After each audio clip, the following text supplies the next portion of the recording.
안녕하세요, 캠핑보입니다. 오늘은 오랜만에 본연의 모습으로 텐트 리뷰를 하려고 하는데요. 캠핑과는 전혀 거리가 먼 후배가 점심시간에 갑자기 찾아와 텐트 치는 것 좀 봐달라고 해서 공원에서 텐트를 쳐보았습니다.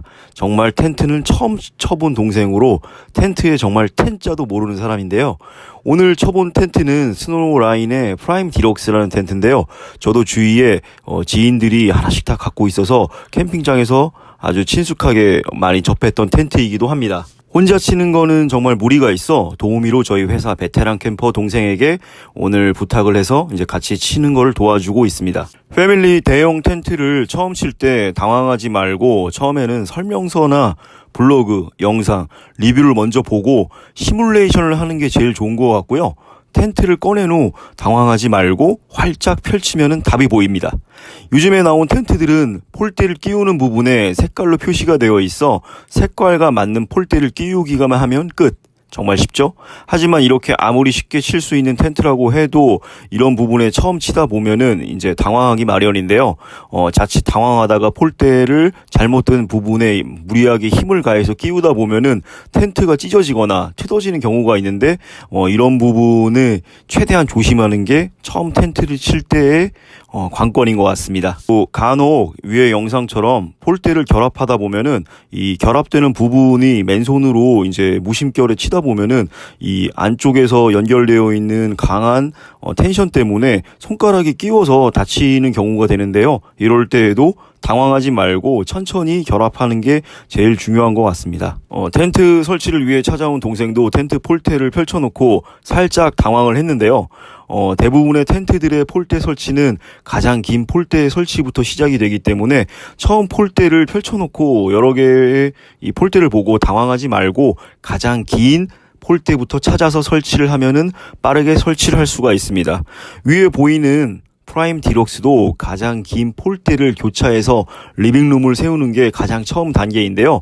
중앙에 크로스로 폴대가 들어갈 때 이 부분에는 유격이 없기 때문에 잘 밀어서 반대쪽에 끼워줘야지 끼워지지 않은 상태에서 무리하게 힘을 가면은 찢기거나 뜯어질 염려가 있기 때문에 이 부분을 가장 조심하게 밀어넣는 게 가장 중요한 관건인 것 같네요.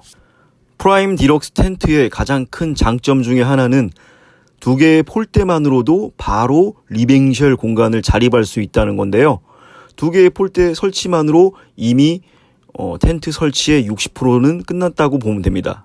많은 초보 캠퍼들이 처음 텐트를 칠 때 당황하는 부분 중에 하나가 이렇게 폴대 연결은 잘 하는데 그 연결되는 고리, 폴대가 바닥에 꽂혀지는 그 고리를 잘 못 찾아서 이제 당황을 하게 되는데요.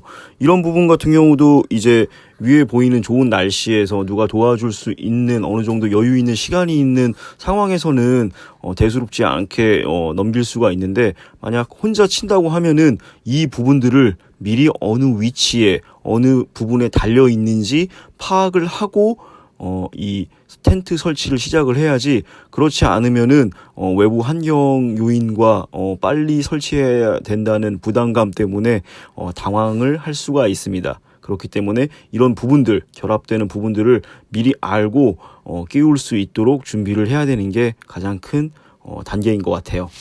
처음 텐트를 치는 초보 캠퍼들이 바로 이 스탠딩을 할 때 텐트를 세울 때 가장 많이 당황을 하게 되는데요.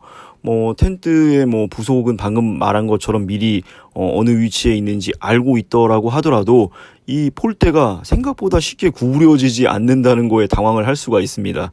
그럴 때는 무리하게 팔 힘만으로도 이걸 구부리려고 하면은 쉽게 구부려지지가 않는데요. 그때는 몸으로 지그시 눌러주면서 이제 폴대를 꼽아야지 위에 보이는 후배처럼 팔 힘으로만 하려고 하면은 쉽게 꼽히지가 않아요. 지금 폴대 하나를 꼽고 후배가 정말 쾌감을 느끼면서 좋아하는데요.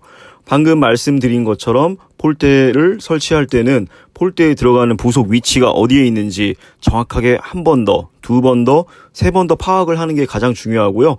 이 잘 구부려지지 않는 폴대를 억지로 손으로 구부리려고 하지 말고 몸의 하중을 이용해서 지그시 눌러주면서 그 부속과 연결을 하는 게 가장 중요한 포인트입니다.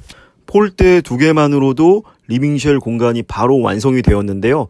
이렇게 이 두 개의 폴대만으로도 자립을 시켜 리빙쉘 공간을 만들 수 있다는 거는 바로 이 가족들이 외부에서 이 텐트를 칠 때, 춥거나 뭐 이럴 때, 날씨가 안 좋을 때 외부에서 기다리지 않고 텐트 안에서 기다리면서 이 시간을 보낼 수 있다는 게 가장 큰 장점 중에 하나입니다. 뒷부분의 이너 텐트 공간은 앞부분 리빙쉘 공간과 달리 B자립 형태로 설치가 되는데요.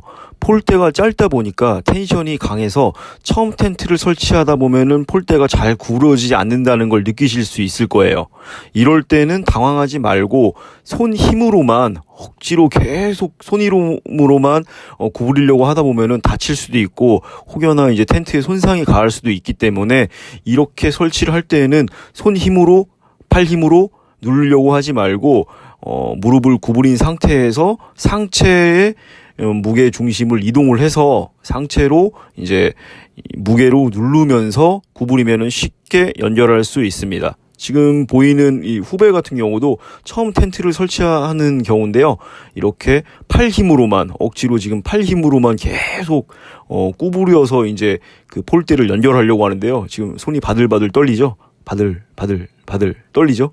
뭐 이럴 때 말씀드린 것처럼 아무리 저렇게 잡아당기고 뭐 하려고 해도 처음 텐트를 설치하다 보면은 이게 쉽게 되지 않습니다. 그렇기 때문에 이 연결되는 고리를 찾고 그 다음에 상체의 무게를 이용해서 폴대를 구부리면은 쉽게 설치를 할 수가 있습니다. 여기까지 설치를 하면은 텐트의 윤곽이 거의 다 나온 상태이기 때문에 나머지 부분의 설치가 정말 쉬운데요. 오늘은 가볍게 본체 부분만 설치를 하다 보니 군데군데 이제 팩다운을 하지 않고 설치를 했습니다. 이너 텐트 부분에 폴대가 설치되면은 바로 팩다운을 하셔야 다른 부분들의 설치를 수월하게 할 수가 있습니다. 본체 부분만 이렇게 설치를 하는데 대략적으로 10분 남짓의 시간이 걸렸는데요. 아무래도 혼자 하다 보면은 한 15분 정도 이상이 걸리고 이 전체 플라이를 씌우고 나머지 부분 뭐 팩다운을 한다든지 이너 텐트를 결합한다든지 뭐 이런 부분을 초보가 한다고 하면은 30분에서 40분 이상이 소요될 것 같은데요. 이럴 때에도 당황하지 않고 즐기면서 설치를 하다 보면은 텐트 설치가 마무리될 것 같습니다. 오늘 텐트의 주인인 초보 캠퍼도 텐트를 설치하고 나서 생각보다 텐트 설치가 수월하다는 그런 장점을 말했는데요. 아무래도 이 텐트의 장점 중에 하나는 초보도 쉽게 그 구조를 이해만 하면은 쉽게 설치를 할 수 있다는 게 가장 큰 장점이 아닐까라는 생각이 듭니다. 오늘은 프라임 디럭스 텐트를 본체만 가볍게 설치를 해보았는데요. 프라임 디럭스 텐트는 말 그대로 정말 가성비 갑의 텐트답게 손쉬운 설치와 이렇게 설치를 하고 나면은 이 높은 활용도가 있는 전실 공간과 그리고 블랙 이너 텐트로 안락하게 취침을 할 수 있는 실내 공간을 가지고 있는데요. 전후 좌우 아주 넓은 통로가 있어서 사계절 어느 때에도 이 공간을 활용하면서 이 텐트를 사용할 수 있는 매우 큰 장점이 있습니다. 또한 이 천장에 아주 넓은 메쉬망으로 된 벤틸레이션이 있어 내부에서 문을 닫은 상태에서도 동계에서 난로를 설치를 하고 사용을 안전하게 할 수 있는 큰 이점이 있는 텐트인 것 같네요. 가볍게 스노우라인 프라임 디럭스 텐트 본체 부분만 설치를 해보았는데요. 초보분들도 쉽게 설치할 수 있는 구조와 넓은 리빙 공간, 거기에 안락하게 취침을 할 수 있는 블랙 이너 텐트 공간이 프라임 디럭스 텐트의 가장 큰 장점 중에 하나인 것 같아요. 전실 공간에 큼직큼직한 수납 주머니만 좀 더 추가해준다면 정말 어느 하나 흠잡을 데 없는 사계절 4인 가족이 즐겁게 즐길 수 있는 텐트인 것 같습니다. 이상 캠핑보이였습니다.